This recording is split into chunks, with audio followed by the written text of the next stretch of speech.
When men began to multiply on the face of the earth, and daughters were born to them, the sons of God saw that the daughters of men were fair, and took as wives any they chose. The Lord saw that the wickedness of man was great on the earth, and that every intent of the thoughts of his heart was continually only evil.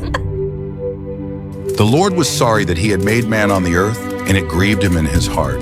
So the Lord said, I will destroy man, whom I have created from the face of the earth, both man and beast, and the creeping things, and the birds of the sky, for I am sorry that I have made them. But Noah found grace in the eyes of the Lord. Noah was a just man and blameless among his contemporaries. Noah walked with God. Noah had 3 sons, Shem, Ham, and Japheth.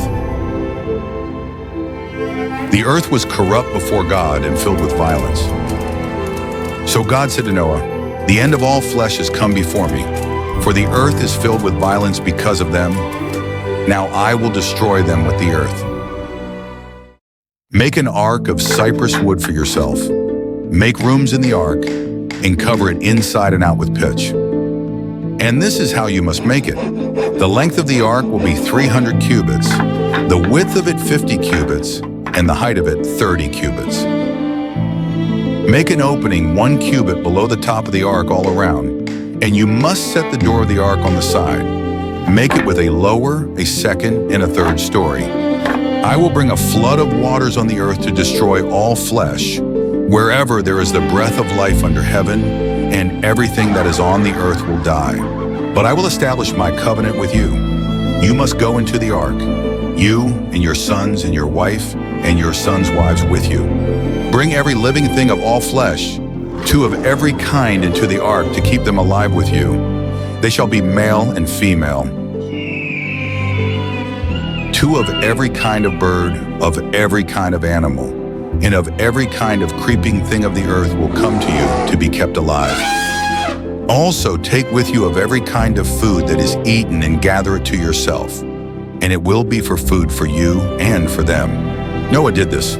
He did all that God commanded him. The Lord said to Noah, you and your entire household go into the ark, for you alone I have seen to be righteous before me among this generation. In 7 days I will cause it to rain on the earth for 40 days and 40 nights. And every living thing that I have made I will destroy from the face of the earth. And Noah did according to all that the Lord commanded him. After 7 days the waters of the flood were on the earth. In the 600th year of Noah's life, in the 2nd month, on the 17th day of the month, the same day, all the fountains of the great deep burst open, and the floodgates of the heavens were opened. On the very same day, Noah and the sons of Noah, Shem, Ham, and Japheth, and Noah's wife and the 3 wives of his sons with them entered the ark. They and every wild animal according to its kind, and all the livestock according to their kind, and every creeping thing that creeps on the earth according to its kind, and every bird according to its kind. Every bird of every sort went with Noah into the ark, 2 by 2 of all flesh, in which was the breath of life.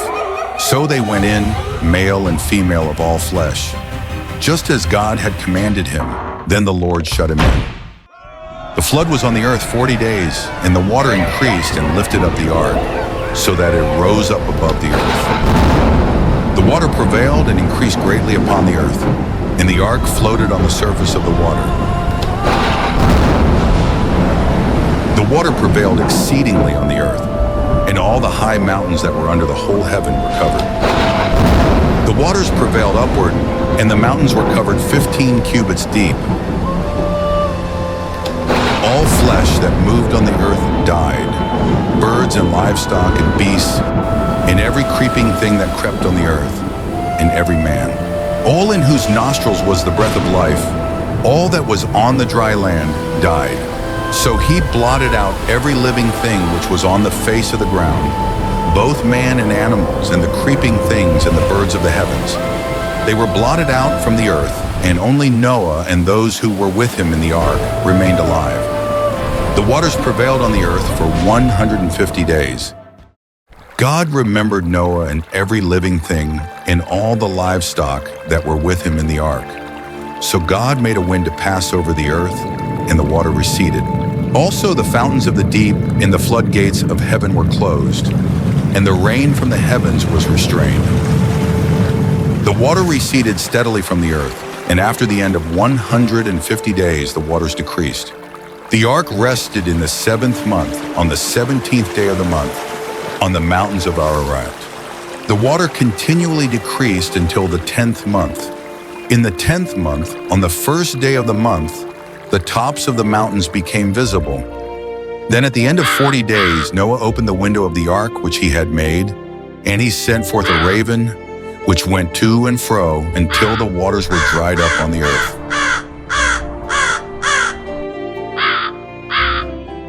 Then he sent out a dove to see if the waters had subsided from the face of the ground. But the dove found no rest for the sole of her foot, so she returned to him into the ark, for the waters were on the surface of all the earth. Then he put forth his hand and took her, and brought her into the ark to himself. He waited yet another 7 days, and again he sent out the dove from the ark. The dove came to him in the evening, and in her mouth there was a freshly plucked olive leaf. So Noah knew that the waters had receded from the earth. He waited another 7 days and sent out the dove again, but it did not return to him again. So in the 601st year, in the 1st month, the 1st day of the month, the waters were dried up from the earth. And Noah removed the covering of the ark and looked and saw the surface of the ground was dry. In the 2nd month, on the 27th day of the month, the earth was dry. Then God spoke to Noah, saying, "Go out of the ark, you and your wife, and your sons' wives with you. Bring out with you every living thing of all flesh that is with you, birds and animals, and every creeping thing that creeps on the earth, so that they may breed abundantly on the earth and be fruitful and multiply on the earth." So Noah and his sons and his wife and his sons' wives went out. Every beast, every creeping thing, every bird, and everything that moves on the earth according to their families went out of the ark. Then Noah built an altar to the Lord and took of every clean animal and of every clean bird and offered burnt offerings on the altar. The Lord smelled a soothing aroma, and the Lord said in his heart, "I will never again curse the ground because of man, for the inclination of man's heart is evil from his youth, nor will I again destroy every living thing as I have done."